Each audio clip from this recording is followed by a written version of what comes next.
হয়েছে গো দিদিভাই। হাবলের বউ হসপিটালে ভর্তি তো গো। আমি জানতো, আমি ঠিক জানতুম এরকম কিছু একটা হবে। বলের মেয়ে কত ছোট থেকে দেখতে জানো আমার বর।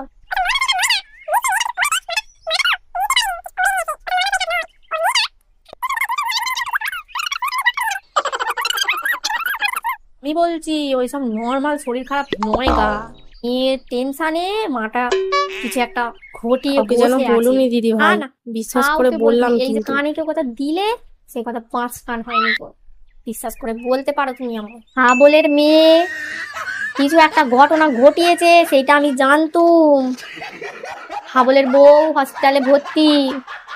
এসব কোনো নর্মাল শরীর খারাপ নয়, নিশ্চয়ই কিছু একটা ঘটনা ঘটিয়েছে।